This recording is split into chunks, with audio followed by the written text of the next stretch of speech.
जरूरी है, टर्म के बारे में जानकारी होना जरूरी है। तो सबसे पहले जानते हैं कि what is term. Term is the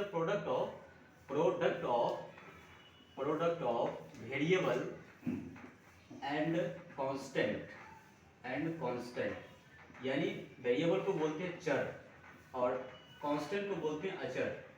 तो इस तरह से प्रोडक्ट करना है चर का और अचर का। जब आप चर और अचर को प्रोडक्ट करेंगे तो जो प्राप्त होगा वो हमारा टर्म कहलाएगा, यानी टर्म बराबर हो जाएगा वेरिएबल इनटू कांस्टेंट।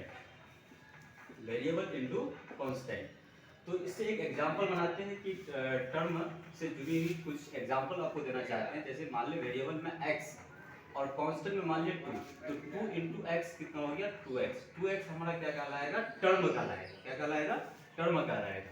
दूसरा एग्जांपल हम लेना चाह रहे हैं, मान लीजिए वेरिएबल चेंज करती है। जैसे कोई वेरिएबल कांस्टेंट लिए 10 और वेरिएबल लिए a into b into c। तो इस तरह से हमारा 10abc एक क्या बना, टर्म बना। यहाँ पर देखेंगे कि 10 और a के बीच में मल्टीप्लिकेशन है, लेकिन यहाँ पर 10 और a के बीच में मल्टीप्लिकेशन को स्किप कर देते हैं। जब कोई टर्म इस तरह से लिखा हुआ रहेगा तो समझेंगे 10 और a के बीच में मल्टीप्लिकेशन है, तो हमारा ये टर्म का फॉर्मेशन किया।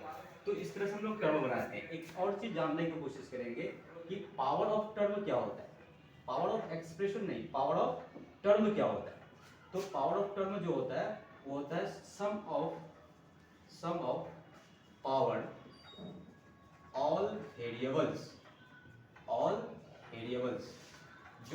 जो वेरिएबल्स हम लोग टर्म में यूज करते हैं उसके सारे पावर को जोड़ देंगे तो हमारा टर्म का पावर बन जाएगा, पावर ऑफ टर्म बन जाएगा। जैसे 10a² b और c एक आपका एक टर्म बन गया।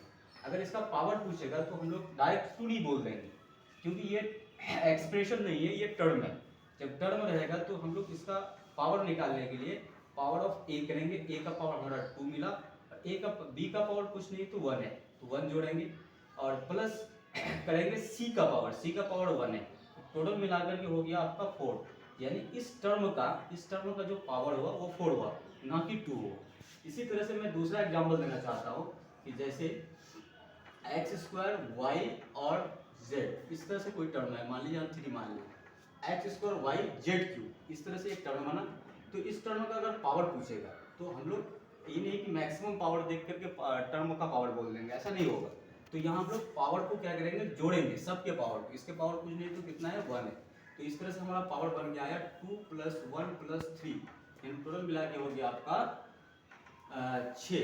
3 2 + 1 3 और 3 + 3, तो टोटल मिला के